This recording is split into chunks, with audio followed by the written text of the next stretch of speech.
RSS versus Priyank Kharge fight ತಾರಕಕ್ಕೇರಿದೆ. ಎಲ್ಲರ ಚಿತ್ತ ಈಗ ಚಿತ್ತಾಪುರದಲ್ಲಿ ನೆಟ್ಟಿದೆ. ಜೂನಿಯರ್ ಖರ್ಗೆ ಆರ್ಎಸ್ಎಸ್ ವಿರುದ್ಧ ಸಮರದಲ್ಲಿ ಏಕಾಂಗಿಯಾಗ್ಬಿಟ್ರ? ಕೈಪಾಳೆಯದಲ್ಲೇ ಪ್ರಿಯಾಂಕ್ ಜೊತೆ ಕೈ ನಾಯಕರೇ ಅಂತರ ಕಾಯ್ದುಕೊಂಡ್ರ? ಸಿಎಂ ಹೊರತು ಖರ್ಗೆ ಬೆನ್ನಿಗೆ ಯಾರೂ ನಿಲ್ತಾ ಇಲ್ವಾ? ಈ ಬಗ್ಗೆ ಪ್ರಿಯಾಂಕ್ ಖರ್ಗೆ ಹೇಳೋದೇನು? ಒಡಕು ಮನೆಯಾಗಿದ್ದ ಬಿಜೆಪಿಯಲ್ಲಿ ಒಗ್ಗಟ್ಟಿನ ಮಂತ್ರ ಪಠನೆ ಶುರುವಾಗಿದ್ದು ಹೇಗೆ? ಇದೇ ಈ ಹೊತ್ತಿನ ವಿಶೇಷ. ಬಿಜೆಪಿ ಒಗ್ಗಟ್ಟು, ಕಾಂಗ್ರೆಸ್ ಬಿಕ್ಕಟ್ಟು, ಇದು ಆರ್ಎಸ್ಎಸ್ ಮಹಿಮೆ.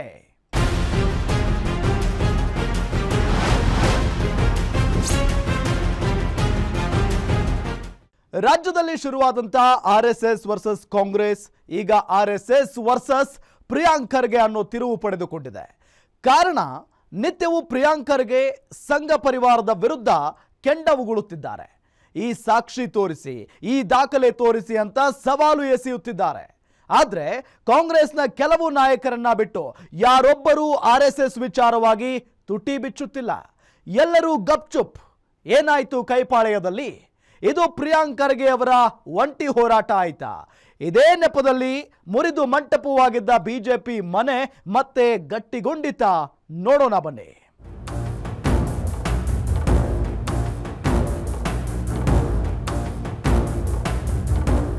ಕಾಂಗ್ರೆಸ್ ಪ್ರೆಸಿಡೆಂಟಿಗೆ ನನ್ನ ವಿಚಾರಕ್ಕೆ ವ್ಯತ್ಯಾಸ ಇದೆಯಾ?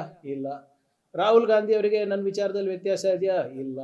ಸಿದ್ದರಾಮಯ್ಯ ಅವರಿಗೆ ನನ್ನ ವಿಚಾರದಲ್ಲಿ ವ್ಯತ್ಯಾಸ ಇದೆಯಾ? ಇಲ್ಲ. ಹಲವಾರು ನನ್ನ ಸಂಪುಟದ ಸೋದರರು ಯಾರಿದ್ದಾರೆ ಅವರಿಗೆ ನನ್ನ ವಿಚಾರದಲ್ಲಿ ವ್ಯತ್ಯಾಸ ಇದೆಯಾ? ಇಲ್ಲ. ಏಕಾಂಗಿ ಹಿಂಗಾದೆ?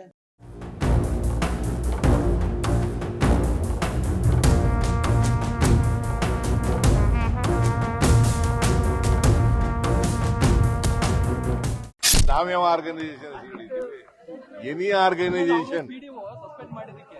ಆರ್ಗನೈಸೇಷನ್ ಅದು ಅದರಿಂದ RSS ಅಂತಲೇ ಹೇಳಿಲ್ಲ ನಾವು. ಅವ್ರು ಹೇಳಿರೋದನ್ನೇ ನಾವು ರಿಪೀಟ್ ಮಾಡಿದ್ದೀವಿ.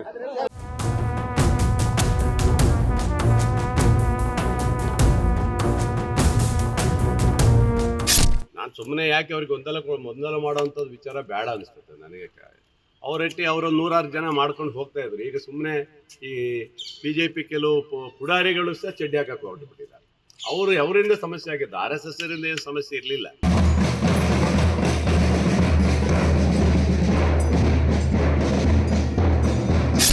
ಸರ್ಕಾರಿ ಜಾಗದಲ್ಲಿ ಏನಾದ್ರು ಕಾರ್ಯಕ್ರಮ ರೂಪಿಸುವಾಗ ಪರ್ಮಿಷನ್ ತಗೊಂಡು ಮಾಡ್ರಪ್ಪ ಅಂತ ಹೇಳಿದ್ದಾರೆ ಅಷ್ಟೇ. ಅದು ಎಷ್ಟು ಮಟ್ಟಿಗೆ ಅದು ಜಾರಿ ಮಾಡಕ್ ಸಾಧ್ಯ ಆಗ್ತದೆ ನೋಡೋಣ.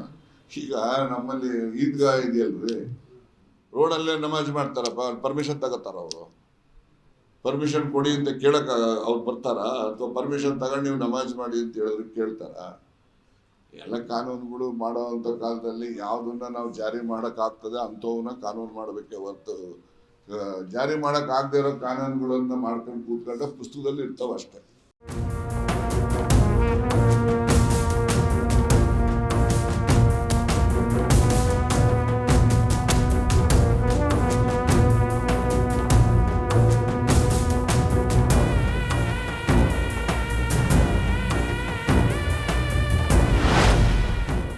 ಆರ್ಎಸ್ಎಸ್ ವಿರುದ್ಧ ಪ್ರಿಯಾಂಕ್ ಖರ್ಗೆ ಈಗೀಗ ಮಾತ್ರವಲ್ಲ, ಈ ಹಿಂದಿನಿಂದಲೂ ಕಿಡಿಕಾರುತ್ತಲೇ ಬಂದಿದ್ದಾರೆ. ಅದರ ಸೈದ್ಧಾಂತಿಕ ನಿಲುವನ್ನ ಪ್ರಶ್ನಿಸುತ್ತಲೇ ಬಂದಿದ್ದಾರೆ.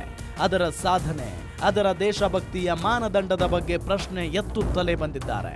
ನನ್ನ ಕೈಯಲ್ಲಿ ಅಧಿಕಾರ ಇದ್ದಿದ್ರೆ ಖಂಡಿತ RSS ಅನ್ನ ಬ್ಯಾನ್ ಮಾಡ್ತಿದ್ದೆ ಅಂತ ಹೇಳಿಕೆಯೊಂದಿಗೆ ಆರಂಭವಾದ ಅವರ ಯುದ್ಧ ಈಗ ಸರ್ಕಾರಿ ಜಾಗಗಳಲ್ಲಿ ಸಂಘದ ಚಟುವಟಿಕೆಗಳಿಗೆ ಅನುಮತಿ ಪಡೆದುಕೊಂಡು ಮಾಡಬೇಕು ಅನ್ನೋ ಹಂತಕ್ಕೆ ಬಂದಿದೆ. ಆದ್ರೆ ಈ RSS ವಿರುದ್ಧದ ಸಂಗ್ರಾಮದಲ್ಲಿ ಪ್ರಿಯಾಂಕ್ ಖರ್ಗೆ ಏಕಾಂಗಿಯಾಗಿ ಹೋದ್ರ ಅನ್ನೋ ಅನುಮಾನಗಳು ಈಗ ಕಾಡುತ್ತಿವೆ.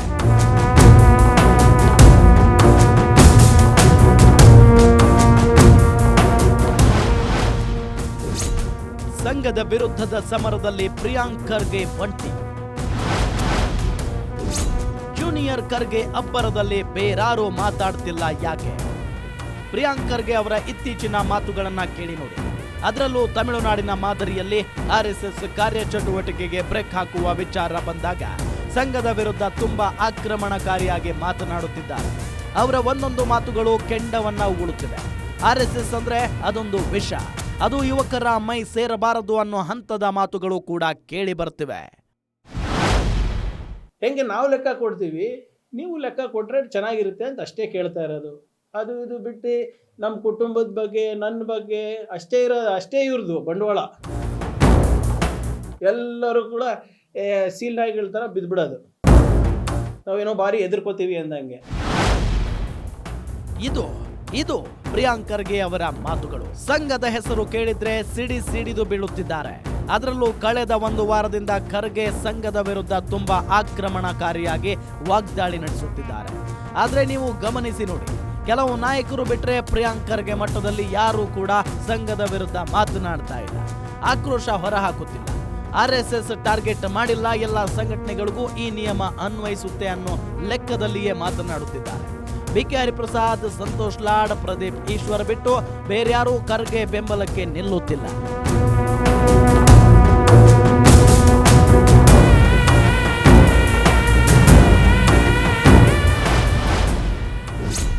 ಅಳೆದು ತೂಗಿ ಮಾತನಾಡುತ್ತಿರುವ ಸಿಎಂ ಸಿದ್ದು,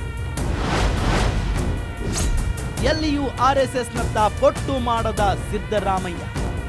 ಇನ್ನು ಖುದ್ದು ಸಿಎಂ ಸಿದ್ದರಾಮಯ್ಯ ಕೂಡ ಸಂಘ ಪರಿವಾರದ ವಿರೋಧವಾಗಿ ಅನೇಕ ಬಾರಿ ಮಾತನಾಡಿದ್ದಾರೆ. ಅವರು ಮನುಸ್ಮೃತಿಯನ್ನ ನಂಬಿದವರು, ಸಂವಿಧಾನವನ್ನಲ್ಲ ಅನ್ನೋ ಹೇಳಿಕೆಯನ್ನ ನೀಡ್ತಾ ಇದ್ರು. ಆದರೆ ಸಂಘ ಬ್ಯಾನ್ ಅನ್ನೋ ವಿಚಾರದಲ್ಲಿ ಇದು ನಮ್ಮ ಸರ್ಕಾರದ ನೀತಿಯಲ್ಲ ಅಂತಲೇ ಅವರು ಹೇಳುತ್ತಾ ಬಂದಿದ್ದಾರೆ. ಎಲ್ಲಿಯೂ ಕೂಡ RSSನತ್ತ ನೇರವಾಗಿ ಬೆರಳು ತೋರುತ್ತಿಲ್ಲ.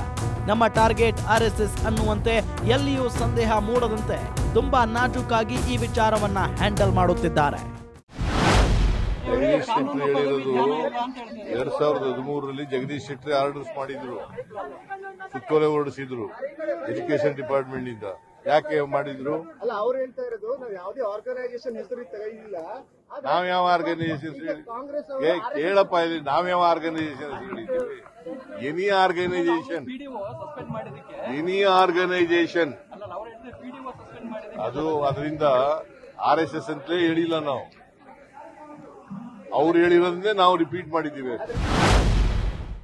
ಇದು ಸಿದ್ದರಾಮಯ್ಯ ಅವರು ಸೋಮವಾರ ಮಂಗಳೂರಿನಲ್ಲಿ ಕೊಟ್ಟ ಹೇಳಿಕೆಯನ್ನ ಸೂಕ್ಷ್ಮವಾಗಿ ಗಮನಿಸಿ ನೋಡಿ. ಸಿಎಂ ಎಲ್ಲಿಯೂ ಕೂಡ RSS ಟಾರ್ಗೆಟ್ ಅನ್ನುವ ರೀತಿ ಪ್ರಿಯಾಂಕ್ ಖರ್ಗೆ ವೈಖರಿಯ ಆಕ್ರಮಣಕಾರಿ ಹೇಳಿಕೆಗಳನ್ನು ನೀಡಿಲ್ಲ. ಇದು ನಮ್ಮ ಸರ್ಕಾರ ಕೈಗೊಂಡ ತೀರ್ಮಾನವಲ್ಲ. ಇದು ಈ ಹಿಂದೆ ಬಿಜೆಪಿ ಸರ್ಕಾರವೇ ಸುತ್ತೋಲೆ ಹೊರಡಿಸಿತ್ತು. ಅದನ್ನ ಕಟ್ಟುನಿಟ್ಟಾಗಿ ಪಾಲಿಸಲು ಸೂಚನೆ ನೀಡಿದೆ. RSS ಎಂದೂ ಎಲ್ಲೂ ಕೂಡ ನಾವು ಹೇಳಿಲ್ಲ ಅಂತ ಸ್ಪಷ್ಟವಾಗಿ ಹೇಳಿದ್ದಾರೆ. ಅಂದ್ರೆ ಇದು ಪ್ರಿಯಾಂಕ್ ಖರ್ಗೆ ಅವರ ಆಕ್ರೋಶದ ಓಟಕ್ಕೆ ಒಂದು ಮಟ್ಟಿಗೆ ಹಿನ್ನಡೆಯಾಯ್ತಾ ಅನ್ನೋ ಅನುಮಾನಗಳು ಸದ್ಯ ಮೂಡುತ್ತಿವೆ.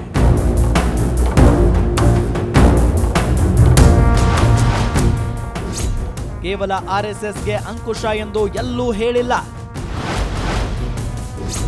ಸಚಿವ ಸತೀಶ್ ಜಾರಕಿಹೊಳಿಯಿಂದ ಸ್ಪಷ್ಟನೆ. ಇನ್ನು ಸಿಎಂ ಮಾತಿನ ರೀತಿಯಲ್ಲಿಯೇ ಲೋಕೋಪಯೋಗಿ ಸಚಿವ ಸತೀಶ್ ಜಾರಕಿಹೊಳಿ ಕೂಡ ಮಾತನಾಡಿದ್ದಾರೆ. ಸರ್ಕಾರಿ ಜಾಗಗಳಲ್ಲಿ ಸಭೆ ಮಾಡಬೇಕಾದಲ್ಲಿ ಎಲ್ಲ ಸಂಘಟನೆಗಳು ಪರ್ಮಿಷನ್ ಪಡೆಯಬೇಕು ಅಂತ ಹೇಳಿದೆ ಹೊರತು RSSಗೆ ಮಾತ್ರ ಅಂತ ನಾವು ಎಲ್ಲೂ ಹೇಳಿಲ್ಲ. RSSಗೆ ಮಾತ್ರ ಅಂಕುಶ ಹಾಕಲಾಗುವುದು ಅಂತಲೂ ಹೇಳಿಲ್ಲ. RSS ಬ್ಯಾನ್ ಮಾಡಬೇಕು ಅನ್ನೋದು ನಮ್ಮ ಚುನಾವಣೆ ಪ್ರಣಾಳಿಕೆಯಲ್ಲಿ ಪ್ರಿಂಟ್ ಆಗಿತ್ತು. ಆದರೆ ಕೊನೆಗೆ ಅದನ್ನ ಡಿಲೀಟ್ ಮಾಡಲಾಯಿತು ಅಂತಲೂ ಕೂಡ ಸಚಿವ ಸತೀಶ್ ಜಾರಕಿಹೊಳಿ ಹೇಳಿದ್ದಾರೆ. ಅಂಕುಶ ಹಾಕ್ಬೇಕಲ್ಲ ಎಲ್ಲರಿಗೂ ಅಂತ ಹೇಳಿದಾರೆ. ಬರೀ RSS ಅಂತೇಳಿ ಹೇಳಿಲ್ಲ, ಅನುಮತಿ ಪಡಿಬೇಕಂತ ಹೇಳಿದಾರೆ ಅಷ್ಟೇ. ನಾವು ಎಲ್ಲಿ ಏನಾರ ಸರ್ಕಾರಿ ಜಾಗಗಳಲ್ಲಿ ಮಾಡ್ಬೇಕಾರೆ RSS ಇರ್ಬೋದು, ಬೇರೆ ಸಂಘಟನೆ ಯಾವುದೇ ಇರ್ಬೋದು, ಅನುಮತಿ ಅಂತ ಹೇಳಿದ್ದಾರೆ. ಅದನ್ನು RSS ಅಂತ ಒಂದೇ ಸಮುದಾಯಕ್ಕೆ ಫೋಕಸ್ ಮಾಡ್ಲಿಕ್ಕೆ ಆಗೋಲ್ಲ. ನಮ್ಮ ಇದರಲ್ಲಿ ಚುನಾವಣೆ ಸಂದರ್ಭದಲ್ಲಿ ನಾವು ಹೇಳಿದ್ವಿ ಸರ್, RSS ನಾವು ಬ್ಯಾನ್ ಮಾಡ್ತೀವಿ ಸರ್ಕಾರ ಇಲ್ಲ. RSS ಅಂತ ಹೇಳಿತ್ತು, ಅದು ನಮ್ಮ ಇದರಲ್ಲಿ ಕೂಡ ಪ್ರಿಂಟ್ ಆಗಿತ್ತು. ಅದನ್ನು ಕೂಡ ನಂತರ ಅದನ್ನು ಕೈ ಬಿಡಲಾಗಿತ್ತು. ಈಗೂ ಕೂಡ ನಾವು ಇಲ್ಲಿ ಕೂಡ ನಿನ್ನೆ ಹೇಳಿದ್ದಾರೆ, CM ಅವರು ಕೂಡ ಹೇಳಿದ್ದಾರೆ, ಮೈಸೂರಲ್ಲಿ ಎಲ್ಲೂ ಹೇಳಿದ್ದಾರೆ. ಸೊ RSS ಅಂತೆಲ್ಲ ಎಲ್ಲದಕ್ಕೂ ಅಂತ ಹೇಳಿದ್ದಾರೆ. ಅದು ಎಲ್ಲರಿಗೂ ಅನಿಸ್ತದೆ. ನಾವು ಬರೀ RSS ಅಂತ ಹೇಳಿಕ್ಕೆ ಆಗೋಲ್ಲ. ಅದ್ರ ಬಗ್ಗೆ ನಾವು ಕೂಡ ಯಾವಾಗೂ ಇಲ್ಲಿ ಹೇಳಿಕೆ ಕೊಟ್ಟಿಲ್ಲ. ಪಾಲಿಸಲಾಗದ ಕಾನೂನು ಪುಸ್ತಕದಲ್ಲಿ ಉಳಿಯುತ್ತಷ್ಟೇ. RSS ಅಂಕುಶದ ಬಗ್ಗೆ ಮಾಜಿ ಸಚಿವ ರಾಜಣ್ಣ ಹೇಳಿಕೆ. ಇನ್ನು ಇದೇ ವಿಚಾರವಾಗಿ ಮಾತನಾಡಿರುವ ಮಾಜಿ ಸಚಿವ KN ರಾಜಣ್ಣ, RSS ಸರ್ಕಾರಿ ಜಾಗಗಳಲ್ಲಿ ಅನುಮತಿ ಪಡೆದು ತಮ್ಮ ಚಟುವಟಿಕೆಗಳನ್ನು ನಡೆಸುವಂತೆ ಸೂಚಿಸಲಾಗಿದೆ.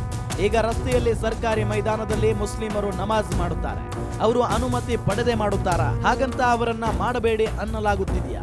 ಪಾಲಿಸುವಂತ ಕಾನೂನು ತಂದ್ರೆ ಉಪಯೋಗ ಇಲ್ಲವಾದಲ್ಲಿ ಅದು ಪುಸ್ತಕದಲ್ಲಷ್ಟೇ ಉಳಿದು ಹೋಗುತ್ತದೆ ಅಂತ ಹೇಳಿದ್ದಾರೆ. ಯಾರೇ ಆಗ್ಲಿ, RSS ಆಗ್ಲಿ, ಯಾವುದೇ ಸಂಘಟನೆಗಳಾಗ್ಲಿ, ಸರ್ಕಾರಿ ಜಾಗದಲ್ಲಿ ಏನಾದ್ರು ಕಾರ್ಯಕ್ರಮ ರೂಪಿಸುವಾಗ ಪರ್ಮಿಷನ್ ತಗೊಂಡು ಮಾಡ್ರಪ್ಪ ಅಂತ ಹೇಳಿದ್ದಾರೆ ಅಷ್ಟೇ. ಅದು ಎಷ್ಟು ಮಟ್ಟಿಗೆ ಅದು ಜಾರಿ ಮಾಡಕ್ ಸಾಧ್ಯ ಆಗ್ತದೆ ನೋಡೋಣ. ಈಗ ನಮ್ಮಲ್ಲಿ ಈದ್ಗಾ ಇದೆಯಲ್ರಿ, ರೋಡಲ್ಲೇ ನಮಾಜ್ ಮಾಡ್ತಾರಪ್ಪ, ಪರ್ಮಿಷನ್ ತಗೋತಾರ ಅವರು? ಪರ್ಮಿಷನ್ ಕೊಡಿ ಅಂತ ಕೇಳಕ್ ಅವ್ರು ಬರ್ತಾರ? ಅಥವಾ ಪರ್ಮಿಷನ್ ತಗೊಂಡು ನೀವು ನಮಾಜ್ ಮಾಡಿ ಅಂತ ಹೇಳಿದ್ರೆ ಕೇಳ್ತಾರ? ಎಲ್ಲ ಕಾನೂನುಗಳು ಮಾಡೋವಂಥ ಕಾಲದಲ್ಲಿ ಯಾವುದನ್ನ ನಾವು ಜಾರಿ ಮಾಡೋಕ್ಕಾಗ್ತದೆ ಅಂಥವನ್ನ ಕಾನೂನು ಮಾಡಬೇಕೆ ಹೊರತು ಜಾರಿ ಮಾಡೋಕ್ಕಾಗದೇ ಇರೋ ಕಾನೂನುಗಳನ್ನ ಮಾಡ್ಕೊಂಡು ಕೂತ್ಕೊಂಡ ಪುಸ್ತಕದಲ್ಲಿ ಇರ್ತಾವ ಅಷ್ಟೇ. ಇದು ಮಾಜಿ ಸಚಿವ ರಾಜಣ್ಣ ನೀಡಿದ ಹೇಳಿಕೆ. ಹೀಗೆ ಒಬ್ಬರ ನಂತರ ಒಬ್ಬ ಸಚಿವರು, ಕೈ ಶಾಸಕರು RSS ವಿಚಾರವಾಗಿ ಮೃದು ಮಾತುಗಳನ್ನೇ ಆಡುತ್ತಿದ್ದಾರೆ ಹೊರತು ಖರ್ಗೆಯಂತೆ ಉರಿದುಕೊಂಡು ಬೀಳುತ್ತಿಲ್ಲ, ಹಿಗ್ಗಾಮುಗ್ಗಾ ಜಾಡಿಸುತ್ತಿಲ್ಲ. BK ಹರಿಪ್ರಸಾದ್ RSS ದಂಡದ ವಿಚಾರದ ಬಗ್ಗೆ ದನ ಕಾಯಲು ಹೋಗಲಿ ಅಂದಿದ್ದು ಸಂತೋಷ್ ಲಾಡ್ ಹಾಗೂ ಪ್ರದೀಪ್ ಈಶ್ವರ್ ಆಕ್ಷೇಪವೊಂದು ಬಿಟ್ರೆ ಉಳಿದವರ್ಯಾರು ಈ ವಿಚಾರದ ಬಗ್ಗೆ ಅಷ್ಟೊಂದು ಗಂಭೀರವಾಗಿ ಪರಿಗಣನೆಗೆ ತೆಗೆದುಕೊಂಡಂತಿಲ್ಲ. DCM DK ಶ್ರೀ ಅಂತೂ ನನಗೆ ಮಾಹಿತಿ ಇಲ್ಲ ಅಂತ ಜಾರಿಕೊಂಡಿದ್ದಾರೆ. ಅಂದ್ರೆ ಅಲ್ಲಿಗೆ ಈ ಸಮರದಲ್ಲಿ ಪ್ರಿಯಾಂಕ್ ಖರ್ಗೆ ಅಕ್ಷರಶಃ ಏಕಾಂಗಿಯಾಗಿದ್ದಾರೆ ಅನ್ನೋದು ಬಹುತೇಕ ಫಿಕ್ಸ್ ಆಗಿದೆ. ಸರ್ಕಾರಿ ಸ್ಥಳಗಳಲ್ಲಿ RSS ಚಟುವಟಿಕೆಗಳನ್ನ ಬ್ಯಾನ್ ಮಾಡುವಂತೆ ಸಚಿವ ಪ್ರಿಯಾಂಕ್ ಖರ್ಗೆ ಅವರು ಸರ್ಕಾರಕ್ಕೆ ಪತ್ರವನ್ನ ಬರೆಯುತ್ತಿದ್ದ ಬೆನ್ನಲ್ಲೇ ರಾಷ್ಟ್ರೀಯ ಸ್ವಯಂ ಸೇವಕ ಸಂಘದ ಹೆಸರನ್ನ ಎಲ್ಲೂ ಸಹ ಪ್ರಸ್ತಾಪವನ್ನ ಮಾಡದೇನೆ ರಾಜ್ಯ ಸರ್ಕಾರ ಎಲ್ಲ ಸಂಘಟನೆಗಳಿಗೂ ಸಹ ಅನ್ವಯವಾಗುವಂತೆ ಸರ್ಕಾರದ ಅನುಮತಿಯನ್ನ ಪಡೆದುಕೊಂಡೇ ಕಾರ್ಯಕ್ರಮಗಳನ್ನ ಮಾಡಬೇಕು ಅಂತ ಹೇಳಿ ಆದೇಶವನ್ನ ಹೊರಡಿಸಿದೆ.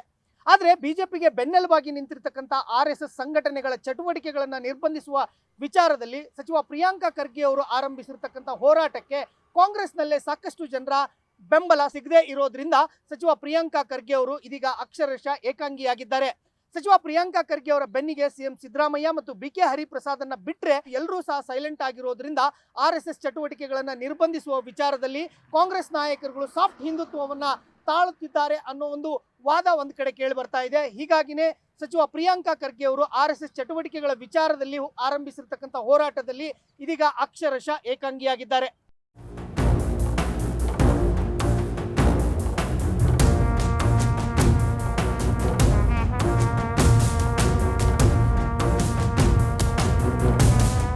ಒಂದು ಕಡೆ ಪ್ರಿಯಾಂಕ್ ಖರ್ಗೆ ಏಕಾಂಗಿಯಾದ್ರೆ ಅವರು ತೆಗೆದುಕೊಂಡ ನಿರ್ಧಾರಗಳು ಕೂಡ ಒಂದೊಂದಾಗಿ ಕುಸಿದು ಬೀಳ್ತಾ ಇವೆ.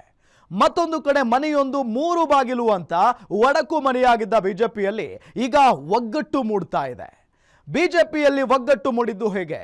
ಕಳೆದ ಒಂದು ವಾರದ ರಾಜಕೀಯ ಬೆಳವಣಿಗೆ ನೋಡಿದ್ರೆ ಕೆಲವು ದಿನಗಳ ಹಿಂದೆ ಇದ್ದಂತ RSS ಬ್ಯಾನ್ ಎನ್ನುವ ಕಾವು ಈಗ ತಣ್ಣಗಾಗ್ತಾ ಇದೆ. ಪ್ರಿಯಾಂಕ್ ಖರ್ಗೆ ಅಬ್ಬರಿಸಿ ಬೊಬ್ಬಿರಿದ್ರೂ ಕೂಡ RSS ತನ್ನ ಕಾರ್ಯವನ್ನ ತಾನು ನಡೆಸುತ್ತಲೇ ಸಾಗ್ತಾ ಇದೆ. ಇತ್ತ ಬಿಜೆಪಿ ಬಡಬಡಿದಾಟ ಮರೆತು ಸಂಘದ ಪರ ನಿಲ್ಲಲು ಪ್ರಿಯಾಂಕ್ ಖರ್ಗೆ ವಿರುದ್ಧ ಒಂದಾಗಿ ತೊಡೆ ತಟ್ಟಿದ್ದಾರೆ. ಇದೇ ವಿಚಾರ ಬಿಜೆಪಿಗೆ ಮುಂಬರುವ ಚುನಾವಣೆಗೆ ಪ್ಲಸ್ ಆಗುತ್ತಾ? ಇದನ್ನೇ ಚುನಾವಣೆಯ ಅಜೆಂಡಾ ಮಾಡಿಕೊಳ್ಳುತ್ತಾ? ಈ ಬಗ್ಗೆ ಇಲ್ಲಿದೆ ಸಂಪೂರ್ಣ ಡೀಟೇಲ್ಸ್.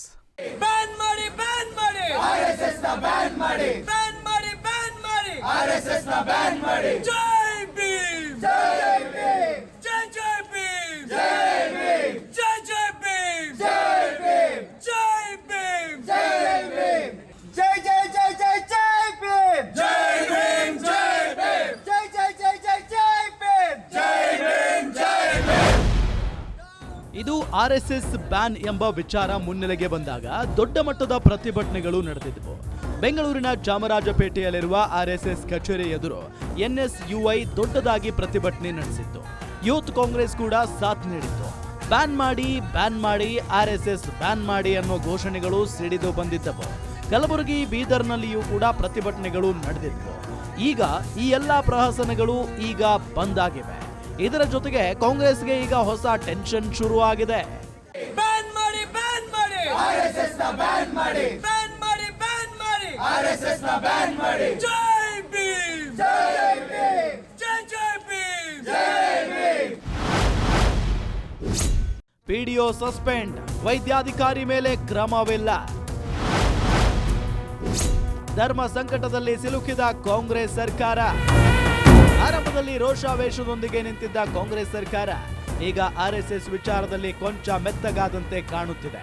ಅದಕ್ಕೆ ನಿದರ್ಶನ RSS ಚಟುವಟಿಕೆಗಳಲ್ಲಿ ಭಾಗಿಯಾದ ಸರ್ಕಾರಿ ನೌಕರರನ್ನ ಸಸ್ಪೆಂಡ್ ಮಾಡಲಾಗುವುದು ಅಂತ ಸೂಚನೆ ನೀಡಲಾಗಿತ್ತು. ಅದರಂತೆ ರಾಯಚೂರಿನಲ್ಲಿ ಗಣವೇಷದಲ್ಲಿ ಕಂಡು ಬಂದಿದ್ದ ಪಿಡಿಒ ಪ್ರವೀಣ್ ಕುಮಾರ್ ರನ್ನ ಅಮಾನತು ಮಾಡಲಾಗಿತ್ತು. ಆದರೆ ಸೇಡಂನಲ್ಲಿಯೂ ಕೂಡ ತಾಲೂಕು ಆಡಳಿತ ವೈದ್ಯಾಧಿಕಾರಿ ನಾಗರಾಜ್ ಪಥ ಸಂಚಲನದಲ್ಲಿ ಭಾಗಿಯಾಗಿದ್ದರು. ಅವರ ಬಗ್ಗೆ ಇಲ್ಲಿಯವರೆಗೂ ಯಾವುದೇ ಚಕಾರ ಎತ್ತಲಾಗಿಲ್ಲ. ಪಿಡಿಒ ಮೇಲೆ ಆದ ಕ್ರಮ ಡಿಎಚ್ಒ ಮೇಲೆ ಯಾಕಿಲ್ಲ ಅಂತ ಭೀಮ್ ಆರ್ಮಿ ಈಗ ಸರ್ಕಾರದ ವಿರುದ್ಧ ಗರಂ ಆಗಿದೆ.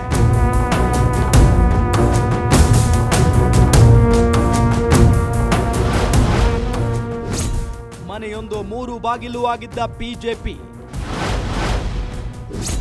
ಆರ್ಎಸ್ಎಸ್ ಸಂಘರ್ಷದಿಂದ ಕೊನೆಯಾಯ್ತಾ ಬಡಿದಾಟ. ರಾಜ್ಯದಲ್ಲಿ ಬಿಜೆಪಿ ಬಣ ಬಡಿದಾಟ ತಾರಕಕ್ಕೇರಿದೆ.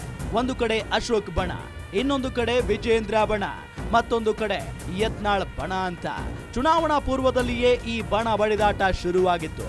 ಆಗ ಕೇವಲ ಇಷ್ಟೇ ಬಣ ಇರಲಿಲ್ಲ, ಆರ್ಎಸ್ಎಸ್ ಬಣ ಅಂತ ಪ್ರಮುಖ ನಾಯಕರು ಕೂಡ ಬಿಜೆಪಿಯ ಪ್ರಮುಖ ನಾಯಕನ ವಿರುದ್ಧವೇ ಸಿಡಿದು ನಿಂತಿತ್ತು. ಈಗ ಇದೇ ಆರ್ಎಸ್ಎಸ್ ವಿಚಾರವಾಗಿ ಬಿಜೆಪಿ ನಾಯಕರು ಒಂದಾಗಿದ್ದಾರೆ.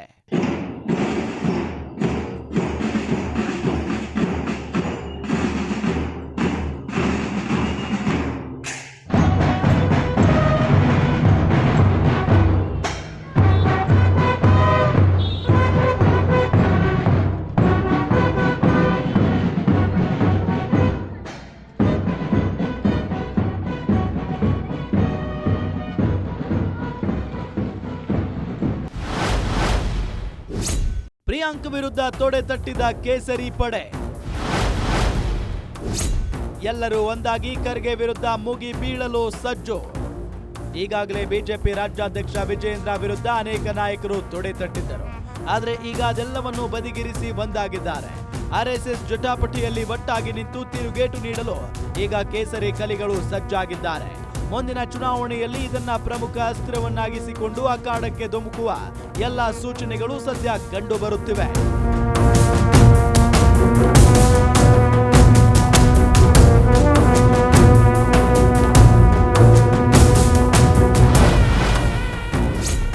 ಒಡಕು ಮನೆಯಾಗಿದ್ದ ಬಿಜೆಪಿ ಒಂದಾಗಿದ್ದು ಹೇಗೆ? ಆರ್ಎಸ್ಎಸ್ನ ಒಂದೇ ಒಂದು ಇಶಾರೆಗೆ ಒಗ್ಗಟ್ಟಿನ ಮಂತ್ರ.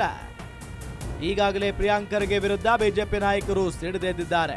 ಬಿವೈ ವಿಜೇಂದ್ರ, ವಿಪಕ್ಷ ನಾಯಕ ಆರ್ ಅಶೋಕ್ ಸೇರಿದಂತೆ ಶಾಸಕ ಸುನಿಲ್ ಕುಮಾರ್, ಬಿಜೆಪಿಯಿಂದ ಉಚ್ಚಾಟನೆಗೊಂಡ ಶಾಸಕ ಬಸನಗೌಡ ಪಾಟೀಲ್ ಯತ್ನಾಳ್, ಹೀಗೆ ಎಲ್ಲರೂ ಕೂಡ ಈಗ ಕಾಂಗ್ರೆಸ್ ಹಾಗೂ ಪ್ರಿಯಾಂಕ್ ಖರ್ಗೆ ವಿರುದ್ಧ ಹೋರಾಟಕ್ಕೆ ತಯಾರಾಗಿದ್ದಾರೆ. ಹಾಗಿದ್ರೆ 3 ಬಾಗಿಲುಗಳ ಮನೆಯಲ್ಲಿ ಒಗ್ಗಟ್ಟು ಬಂದಿದ್ದು ಹೇಗೆ?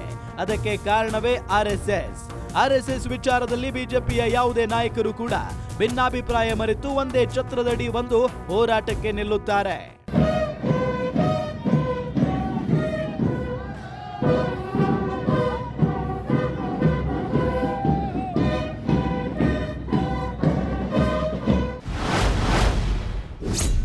ನಾಯಕರ ನಡುವಿನ ಕಚ್ಚಾಟಗಳು ದಿ ಎಂಡ್.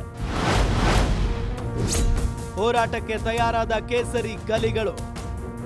ಒಂದು ಹಂತದಲ್ಲಿ ಬಿಜೆಪಿ ಬಣ ಬಡಿದಾಟಕ್ಕೆ ಬ್ರೇಕ್ ಹಾಕಲು ಹೈಕಮಾಂಡೇ ಬರಬೇಕು ಅನ್ನೋ ಸ್ಥಿತಿ ಇತ್ತು. ಆದರೆ ಈಗ ಅದನ್ನ ಪ್ರಿಯಾಂಕ್ ಖರ್ಗೆ ಅವರೇ ಸರಳ ಮಾಡಿಕೊಟ್ಟಿದ್ದಾರೆ. ಆರ್ಎಸ್ಎಸ್ ತಂಟೆಗೆ ಬಂದ ಪ್ರಿಯಾಂಕ್ ಖರ್ಗೆ ತಮ್ಮ ಸ್ವಪಕ್ಷದಲ್ಲಿಯೇ ಸರಿಯಾದ ಬೆಂಬಲ ಸಿಗದೆ ಏಕಾಂಗಿಯಾಗಿ ಹೋಗಿದ್ರೆ, ಇತ್ತ ಬಿಜೆಪಿ ನಾಯಕರಲ್ಲಿ ಒಗ್ಗಟ್ಟು ತಂದಿಡುವಲ್ಲಿ ಯಶಸ್ವಿಯಾಗಿದ್ದಾರೆ. ಆರ್ಎಸ್ಎಸ್ ವಿಚಾರವಾಗಿಯೇ ಈಗ ಎಲ್ಲ ನಾಯಕರು ಒಂದಾಗಿ ಹೋರಾಟಕ್ಕೆ ಧುಮುಕುತ್ತಿದ್ದಾರೆ. ಇಷ್ಟು ದಿನ ಬರೀ ಆಂತರಿಕ ಕಚ್ಚಾಟಗಳೇ ಬಿಜೆಪಿ ಬಣದಲ್ಲಿ ಕಂಡು ಬಂದಿದ್ದವು. ಒಬ್ಬರಿಗೆ ಗೊತ್ತಿದ್ದ ವಿಚಾರ ಇನ್ನೊಬ್ಬರಿಗೆ ಗೊತ್ತಿರುತ್ತಿರಲಿಲ್ಲ. ಹೋರಾಟಗಳು ಪ್ರಖರವಾಗಿ ನಡೀತಾ ಇರಲಿಲ್ಲ.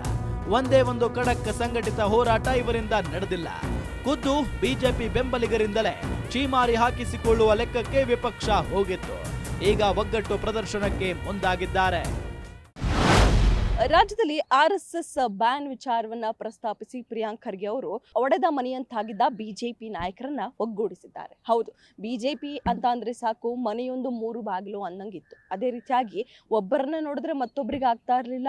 ಯಾವುದೇ ಒಂದು ಹೋರಾಟ ಆಗಿರ್ಬೋದು, ಸರ್ಕಾರದ ವಿರುದ್ಧ ಹೋರಾಟ ಮಾಡುವಲ್ಲೂ ಕೂಡ ಕೆಲ ದ್ವಂದ್ವ ಹೇಳಿಕೆಗಳನ್ನ ಕೊಡ್ತಾ ಇದ್ರು. ಅಂದ್ರೆ ಈ ನಾಯಕನಿಗೆ ಗೊತ್ತಿದ್ದಂಥದ್ದು ಮತ್ತೊಬ್ಬ ನಾಯಕನಿಗೆ ಗೊತ್ತಿರ್ತಿರ್ಲಿಲ್ಲ. ಅಂದ್ರೆ ಅಷ್ಟೊಂದು ಆಂತರಿಕ ಕಚ್ಚಾಟ ಇತ್ತು ಈ ಒಂದು ಬಿಜೆಪಿಯಲ್ಲಿ. ಆದ್ರೆ ಆರ್ಎಸ್ಎಸ್ ಬ್ಯಾನ್ ವಿಚಾರ ಏನ್ ಬಂತು ಅಂದ್ರೆ ಸರ್ಕಾರಿ ಆವರಣದಲ್ಲಿ ಯಾವುದೇ ರೀತಿಯಾದಂತಹ ಚಟುವಟಿಕೆಗಳನ್ನ ಮಾಡುವಂತಿಲ್ಲ, ಕರ್ನಾಟಕದಲ್ಲೂ ಕೂಡ ಕಾನೂನನ್ನ ತರಬೇಕು ಅನ್ನುವಂತಹ ಪತ್ರವನ್ನ ಯಾವಾಗ ಪ್ರಿಯಾಂಕ್ ಖರ್ಗೆ ಅವರು ಸಿಎಂ ಸಿದ್ದರಾಮಯ್ಯ ಅವರಿಗೆ ಬರೆದ್ರೋ ಆ ಒಂದು ಸಂದರ್ಭದಿಂದ RSS ವಿಚಾರವನ್ನ ಮಾತನಾಡಿದ್ರು, RSS ನ ಟಚ್ ಮಾಡೋದಕ್ಕೆ ಹೊರಟಿದ್ದಾರೆ ಕಾಂಗ್ರೆಸ್ನವರು ಪ್ರಿಯಾಂಕ್ ಖರ್ಗೆ ಅವರು ಅಂತ ಬಿಜೆಪಿ ನಾಯಕರು ಕೆಂಡಾಮಂಡಲವಾಗಿದ್ರು.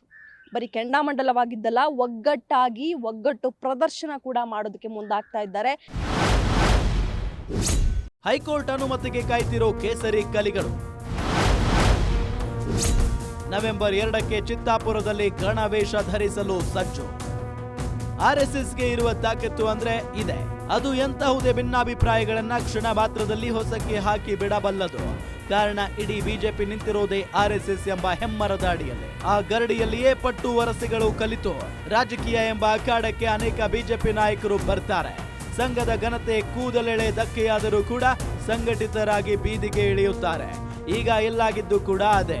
ಕೆಣಕಿದ್ದು ಪ್ರಿಯಾಂಕ್ ಖರ್ಗೆ, ಒಂದಾಗಿದ್ದು ಬಿಜೆಪಿ ನಾಯಕರು. ಈಗ ಚಿತ್ತಾಪುರದ ಮೇಲೆ ಅವರ ಕಣ್ಣು. ಇದೇ ನವೆಂಬರ್ 2ನೇ ತಾರೀಕು ಕಾಂಗ್ರೆಸ್ಗೆ ಅದೇ ರೀತಿಯಾಗಿ RSSಗೆ ಬಿಗ್ ಡೇ ಅಂತಾನೆ ಹೇಳ್ಬೋದು. ಚಿತ್ತಾಪುರದಲ್ಲಿ ಬೃಹತ್ ಪಥ ಸಂಚಲನ ಮಾಡೋದಕ್ಕೆ ಮುಂದಾಗ್ತಾ ಇದ್ದಾರೆ, ಅದು ಹೈಕೋರ್ಟ್ನ ಅನುಮತಿ ಮೇರೆಗೆ. ಸೊ ಹೀಗಾಗಿ ಅವತ್ತು ಎಲ್ಲ ಬಿಜೆಪಿ ನಾಯಕರು ತಮ್ಮ ವೈಮನಸ್ಸನ್ನ ಬಿಟ್ಟು, ಈಗಾಗಲೇ ಎಲ್ಲರೂ ಕೂಡ ಒಗ್ಗಟ್ಟಾಗೆ ಸರ್ಕಾರದ ವಿರುದ್ಧ ಮುಗಿ ಬೀಳ್ತಾ ಇದ್ದಾರೆ, ಸರ್ಕಾರದ ವಿರುದ್ಧ ಕೆಂಡಾಮಂಡಲವಾಗಿದ್ದಾರೆ. ಅವತ್ತು ಕೂಡ ನವೆಂಬರ್ 2ನೇ ತಾರೀಕು ಕೂಡ ಸರ್ಕಾರದ ವಿರುದ್ಧ ಒಗ್ಗಟ್ಟು ಪ್ರದರ್ಶನ ಮಾಡೋದಕ್ಕೆ ಬಿಜೆಪಿ ನಾಯಕರು ಮುಂದಾಗ್ತಾ ಇದ್ದಾರೆ. ಎಲ್ಲ ಒಂದ್ ಕಡೆ ಈ ಕಾಂಗ್ರೆಸ್ ಅದೇ ರೀತಿಯಾಗಿ ಪ್ರಿಯಾಂಕ್ ಖರ್ಗೆ ಅವರ ಅಸ್ತ್ರದಿಂದ ಬಿಜೆಪಿಗೆ ಲಾಭ ಆಗಿರುವಂಥದ್ದು. ಯಾಕಂದ್ರೆ ಈ ಒಂದು ಬಿಜೆಪಿ ಬಣ ಬಡಿದಾಟಕ್ಕೆ ಬ್ರೇಕ್ ಹಾಕೋದಕ್ಕೆ ಹೈಕಮಾಂಡ್ ಸಾಕಷ್ಟು ಪ್ರಯತ್ನವನ್ನ ಪಟ್ಟಿತ್ತು, ಆದ್ರೆ ಯಾವುದೇ ರೀತಿಯಾದಂತಹ ಪ್ರಯತ್ನ ಸಫಲ ಆಗಿರ್ಲಿಲ್ಲ. ಈ ಒಂದು ಅಸ್ತ್ರದಿಂದ ಅಂದ್ರೆ ಪ್ರಿಯಾಂಕ್ ಖರ್ಗೆ ಅವರ RSS ಅಸ್ತ್ರದಿಂದ ಬಿಜೆಪಿಗೆ ಲಾಭ ಆಗಿದೆ. ಹೌದು, ಹೈಕಮಾಂಡ್ಗೆ ತಲೆನೋವಾಗಿದ್ದ ಒಂದು ಸಮಸ್ಯೆಯನ್ನ ಪ್ರಿಯಾಂಕ್ ಖರ್ಗೆ ಬಗೆಹರಿಸಿದ್ದಾರೆ ಅಂತಲೇ ಈಗ ರಾಜ್ಯ ರಾಜಕಾರಣದಲ್ಲಿ ಲೇವಡಿ ಮಾತುಗಳು ಕೇಳಿ ಬರುತ್ತಿವೆ. ಅಪಾರ್ಟ್ ಫ್ರಮ್ ದಿ ಜೋಕ್, ಕೇವಲ ಖರ್ಗೆ ಅವರು ಮಾತ್ರವಲ್ಲ, ಇದರಲ್ಲಿ RSS ಪಾತ್ರ ದೊಡ್ಡದಿದೆ. ಇಷ್ಟೆಲ್ಲ ಆದ ಮೇಲೂ ವಿಪಕ್ಷ ಸ್ಥಾನದಲ್ಲಿರುವ ಬಿಜೆಪಿ ನಿದ್ದೆಗಣ್ಣನ್ನ ತೆರೆಯದಿದ್ರೆ ಕಾರ್ಯಕರ್ತರ ಆಕ್ರೋಶ ಮುಗಿಲು ಮುಟ್ಟುತ್ತಿತ್ತು. ಕಾರ್ಯಕರ್ತರ ಪಕ್ಷ ಅಂತಲೇ ಹೇಳಿಕೊಂಡು ಬಂದಿರುವ ಬಿಜೆಪಿಗೆ ಇದಕ್ಕಿಂತ ದೊಡ್ಡ ಹೊಡೆತ ಮತ್ತೊಂದಿರಲಿಲ್ಲ. ಈ ಒಂದು ಸಮಯದಲ್ಲಿ ಭೇದ ಮರೆತು ಒಂದಾಗದೇ ಇದ್ದಲ್ಲಿ ಮುಂದಿನ ಚುನಾವಣೆಗೆ ಕಾರ್ಯಕರ್ತರ ಸ್ವಯಂ ಸೇವಕರ ವಿರೋಧ ಕಟ್ಟಿಕೊಳ್ಳುವುದು ಪಕ್ಕಾ ಇತ್ತು. ಹೀಗಾಗಿಯೇ ಈಗ ಬಿಜೆಪಿ ನಾಯಕರು ಸಂಘಟಿತರಾಗಿ ಹೋರಾಟಕ್ಕೆ ಇಳಿಯುವ ಸೂಚನೆ ನೀಡಿದ್ದಾರೆ.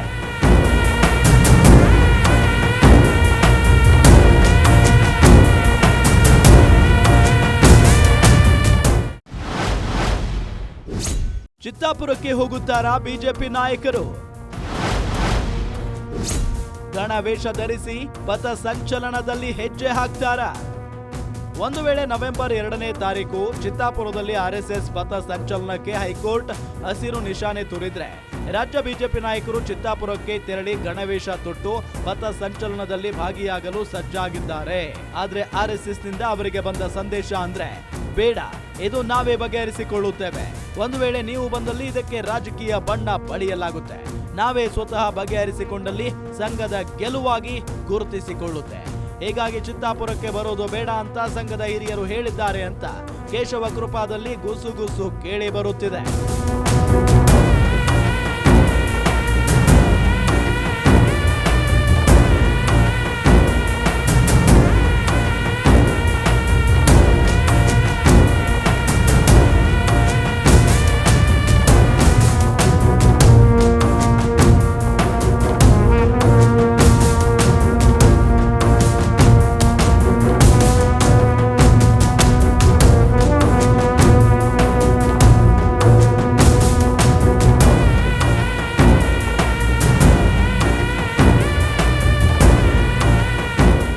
RSS ವಿರುದ್ಧದ ಸಮರ ಸಾರಿದ್ದ ಪ್ರಿಯಾಂಕ್ ಖರ್ಗೆ ಈಗ ಕೈಪಾಳಯದಲ್ಲಿಯೇ ಏಕಾಂಗಿಯಾಗಿ ಹೋಗಿದ್ದಾರೆ. ಮತ್ತೊಂದು ಕಡೆ ಬಿಜೆಪಿ ಕೈಗೆ ಬ್ರಹ್ಮಾಸ್ತ್ರವನ್ನೇ ಕೊಟ್ಟಿದ್ದಾರೆ. ಈ ಬ್ರಹ್ಮಾಸ್ತ್ರವನ್ನಾದರೂ ಬಿಜೆಪಿ ನಾಯಕರು ಬಿಲ್ಲಿಗೆ ಹೂಡಿ ಗುರಿ ಇಟ್ಟು ಹೊಡೆಯುತ್ತಾರಾ? ಮುಂದಿನ ಚುನಾವಣೆಯ ಗೆಲುವಿಗೆ ಮೊದಲ ಮೆಟ್ಟಿಲು ಮಾಡಿಕೊಳ್ತಾರಾ? ಕಾದು ನೋಡಬೇಕು. ಇದಾಗಿತ್ತು ಈ ಹೊತ್ತಿನ ಗ್ಯಾರಂಟಿ ಸ್ಪೆಷಲ್. ನೋಡ್ತಾ ಇರಿ ಗ್ಯಾರಂಟಿ ನ್ಯೂಸ್, ಸುದ್ದಿ ಖಚಿತ, ನ್ಯಾಯ ನಿಶ್ಚಿತ.